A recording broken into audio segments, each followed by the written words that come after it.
আমার প্রিয় বোনেরা, আপনি যে কত দামি আপনি জানেন না। নারীদেরকে আল্লাহ বানিয়েছেন উচ্চতর করে, নিম্নতর নয়। নারীদেরকে ছোট্ট জিনিস দিলে এটার বড় করে দেয়। নারীদেরকে ভ্রূণ দিলে, শুক্রাণু দিলে নারী এটারে বাচ্চা হিসেবে উপহার দেয়, ঠিক কিনা? বিয়ের মাধ্যমে স্বামী যখন তার শুক্রাণু তার স্ত্রীকে উপহার দেয়, স্ত্রী রিটার্নে কি উপহার দেয়? ফুল ফর্ম বেবি, মানব সন্তান। দেখছেন, আপনি দিলেন একটুক, উনি দিছে বিশাল। আপনি যদি নারীকে বাজার এনে দেন, নারী এটাকে সুস্বাদু খাবারে রূপান্তর করে দেয়। আপনি তাকে একটা মুচকি হাসি দিয়ে দেন, সে তার কলিজা দিয়ে দেয়। কিন্তু যদি আপনি তার মনে কষ্ট দেন, সে আপনার জীবনকে জাহান্নাম বানায়া দেয়। খবর আছে, নারীর মন বুঝতে পারলে নেয়ামত, বুঝতে না পারলে কিয়ামত। ঠিক কিনা বলেন? নারী যে কত সম্মানিত, নারীর এটা বুঝেই নাই। বিশ্বনবী বলেন, আর দুনিয়া কুল্লুহা মাতা ওয়া খায়রু মাতা'আদ দুনিয়া আল মারআতুস সালিহা। আমার বোনেরা, 5টা প্যান্ডেলে আপনারা এলইডিতে আমার আলোচনা শুনছেন, আমি জানি। আপনাদের এই গর্ভ যে কত দামি আপনি জানেন না। আপনার পেট থেকেই আসবে আগামী দিনের সালাহুদ্দিন আল আইয়ুবী। আপনার পেট থেকেই আসবে অনাগত দিনের ইমাম মাহদী আল মুনতাজার। আপনার পেট থেকেই আসবে অনাগত দিনের ফয়সাল, ওয়াসিম, মুগ্ধ, আবু সাইদের মতো বীর যোদ্ধা।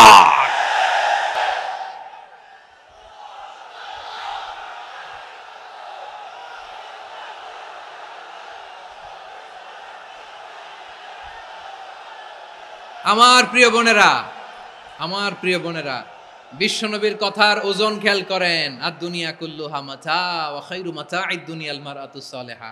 দুনিয়ার সবকিছুই অ্যাসেট, এর মধ্যে সবচেয়ে দামি অ্যাসেট নেককার নারী। আপনার গর্ভ যে কত দামি আপনি জানেন না। নিজের সময়টাকে কাজে লাগান, কোরআন পড়েন, সুন্নাহ পড়েন। আপনার অনেক দায়িত্ব ঘরে। You are the MD of your family. একটা family it's a very big institution. পরিবার একটা অনেক বড় প্রতিষ্ঠান। And you are the MD of your institution. আপনি এই পরিবারের MD, managing director of your family. এখানে আপনার কত দায়িত্ব। আপনি ছেলেমেয়েদেরকে তারবিয়া করবেন। আপনি আপনার স্বামীর জন্য ঘরটারে জান্নাতের নীর বানাবেন। আপনার জন্য জান্নাতের ডুপ্লেক্স বাড়ি ওইখানে তৈরি করে রাখবে কে?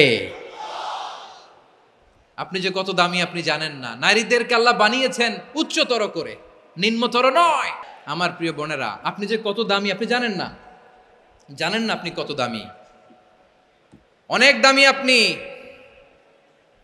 আপনাদেরকে যেন ভোগের সস্তা পণ্য বানাতে না পারে, আপনাদেরকে সচেতন থাকতে হবে, সজাগ থাকতে হবে, কনসার্ন থাকতে হবে। শয়তানের ওই হাতছানির দিকে আর নজর দেওয়া যাবে না। তাহলে কেন আল্লাহ তাআলা এই ফাহশা, অশ্লীলতাকে হারাম করলেন? 1 নাম্বার, এতে হিউম্যান ডিগনিটি কমে। 2 নাম্বার, এতে মানুষের অধিকার নষ্ট হয়। আপনি বিয়ে করেছেন, এরে পরকিয়া করেন, ওর সাথে এরকম আছে না নাই? স্ত্রীর অধিকার নষ্ট করেছেন। আপনি বিবাহ সম্পর্কে আবদ্ধ হয়েছেন তার সাথে, আপনি পরকিয়া করেন ওই ছেলের সাথে, আপনি আপনার হাজবেন্ডের সাথে বিট্রে করেছেন। এজন্য আল্লাহ অশ্লীলতাকে হারাম করেছেন। অশ্লীলতাকে হারাম করার আরেকটা কারণ হচ্ছে আল্লাহ তাআলা এই হিউম্যান জেনারেশনকে এটাকে প্রিজার্ভ করতে চায়। হিফজুন নাসল, এটা মাকাসিদুশ শরিয়ার অনেক গুরুত্বপূর্ণ একটা মাকাসিদ, অনেক গুরুত্বপূর্ণ। আপনার নাসল, আপনার জেনারেশনকে সংরক্ষণ করা। এই যে আসতেছে ফেব্রুয়ারি, কত ফেব্রুয়ারি যেন? এটা কি বিশ্ব ভালোবাসা দিবস? হ্যাঁ, কি দিবস?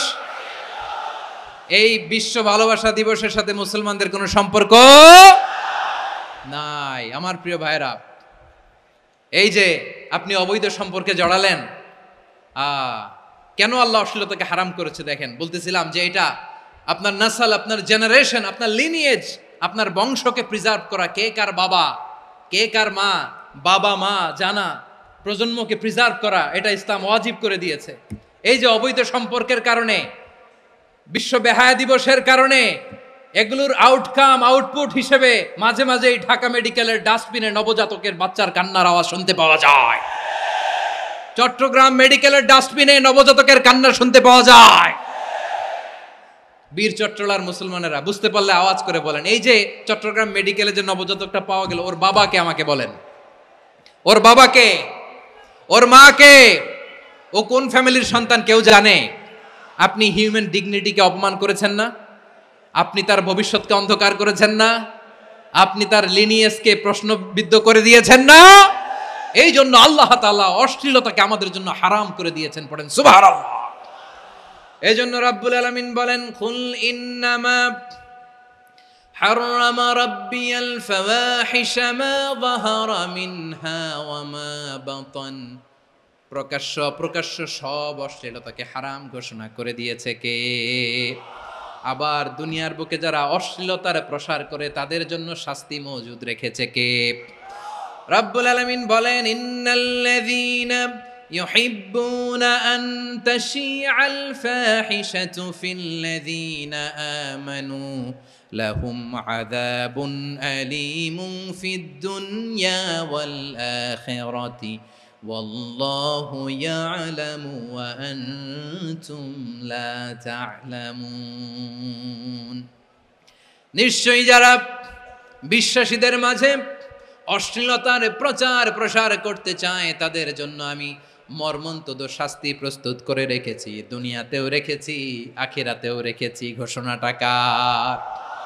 যারা এই নাটকের নামে, সিনেমার নামে, রূপালী জগতের নামে, মুভির নামে, ওটিটি প্ল্যাটফর্মের নামে আমার সমাজে অশ্লীলতা ছড়াতে চায় তাদের জন্য কঠিন মর্মন্তুদ শাস্তি মজুদ রেখে দিয়েছে কে?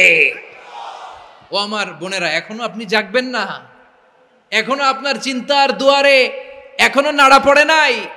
ওরা আপনাকে উলঙ্গ বানাতে চায়, ওরা আপনাকে আইটেম গার্ল বানাতে চায়। এজন্য ইসলাম অশ্লীলতাকে হারাম করেছে। হারাম। ইসলাম বলেছে যোজন যোজন দূরে থাকো, ওরা বলে না কাছে আসো, কাছে আসার গল্প, ক্লোজ আপ ওয়ান, কাছে আসার গল্প আছে না নাই? চট্টগ্রামে তো এগুলো নাই মাশাআল্লাহ। হ্যাঁ, এখানেও আছে ক্লোজ আপ ওয়ান, কাছে আসার গল্প। আল্লাহ বলেন ওয়ালা তাকরাবুজ জিনা, কাছেও এসো না, জিনা থেকে যোজন যোজন কিলো দূরে থাকো, ওরা বলে কাছে আসার গল্প। আমার বীর চট্টলার ভাইয়েরা, কাছে আসতে হলে আমরা কোরআনের কাছে আসব, কাছে আসতে হলে নবীর কাছে আসব, কাছে আসার গল্প হবে আমার রবের কাছে আসার গল্প। চিল্লায় বলো ঠিক কিনা?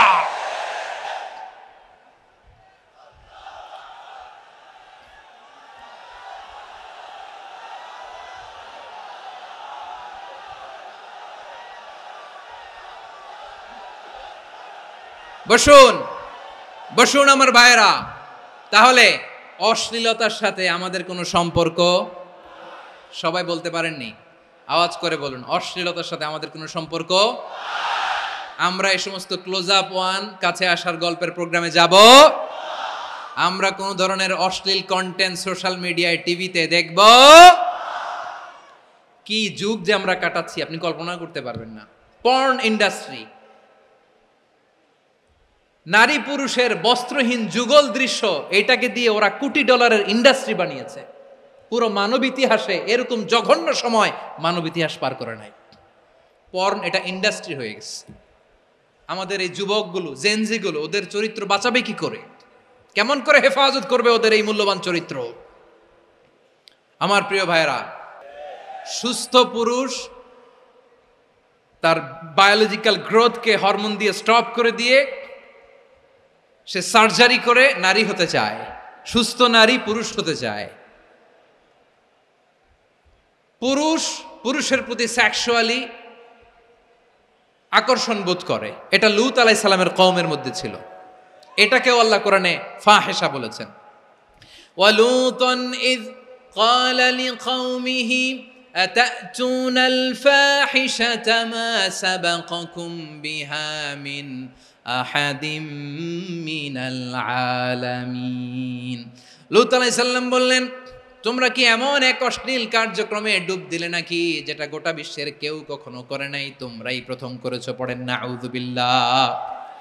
এই পশ্চিমের এই রোগ আমার দেশে যেন আসতে না পারে, আমাদের সজাগ থাকতে হবে। প্রিয় ভাইরা, চিল্লায় বলেন ঠিক কিনা? পশ্চিমের অবস্থা ভয়ঙ্কর। পাশ্চাত্যে, আমি যুক্তরাষ্ট্রে ছিলাম অনেকদিন, কয়েক মাস, বিভিন্ন স্টেটে ঘুরেছি। গার্ডিয়ানরা উদ্বিগ্ন। ছেলে মেয়েদেরকে, ছোট্ট ছেলে মেয়ে, ওদেরকে জিজ্ঞেস করে, তুমি how do you feel right now inside yourself? তুমি ভিতরে ভিতরে কেমন ফিল করো? তোমার কি ছেলে ছেলে লাগে না মেয়ে মেয়ে লাগে? আচ্ছা বলেন, এই ছোট্ট বাচ্চাটাও কি এগুলো জেন্ডার অ্যাসাইনমেন্ট বলতে এগুলো কিছু বুঝে? এইভাবে মিসগাইড করা হচ্ছে। কৌতূহলবশত ছোট্ট ছেলে যদি বলে আমার তো মেয়ে মেয়ে লাগে, তখন বলে যে না তুমি মেয়ে, ছেলে না। মা বাবা বাধা দিলে ওকে আলাদা গভর্নমেন্ট হাউসে নিয়ে যায়। ভয়ঙ্করতম অবস্থা। আমরা একটা সময়ে শুনতাম যে হুজুর আমার ছেলেটা খুব ভালো, হাফেজে কোরআন, আল্লাহওয়ালা। হুজুর আমার ছেলে দাড়ি রাখছে, আল্লাহওয়ালা। হুজুর আমার ছেলে 5 ওয়াক্ত সালাত জামাতের সাথে পড়ে, তার মানে আল্লাহওয়ালা। পশ্চিমে যে আমি কি শুনছি জানেন? ওরা বলে হুজুর আমার ছেলেটা ইউনিভার্সিটির একটা মেয়ের সাথে প্রেম করে, ও খুব আল্লাহওয়ালা, হুজুর দোয়া করবেন। এর কারণ ওদের কাছে আল্লাহওয়ালার ক্রাইটেরিয়া হচ্ছে হুজুর আমার ছেলেটা আরেক ছেলেরে পছন্দ করে নাই, আমার মেয়েটা আরেক মেয়েকে ভালোবাসে নাই, এজন্য আমার ছেলেটা আল্লাহওয়ালা, হুজুর ওর জন্য একটু দোয়া করে দিয়েন। কি চ্যালেঞ্জ ওরা ফেস করতেছে। ওনার ছেলে যে আরেক ছেলেরে বিয়ে করবে না, এটাতেই উনি খুশি যে আলহামদুলিল্লাহ আমার ছেলেটা একটা মেয়েরে ভালোবাসে, আমার মেয়েটা একটা ছেলেরে ভালোবাসে, মানে এটা খুব আল্লাহওয়ালা। নাউজুবিল্লাহ পড়তে পারলেন না? এজন্য অশ্লীলতার সাথে আমাদের কোনো সম্পর্ক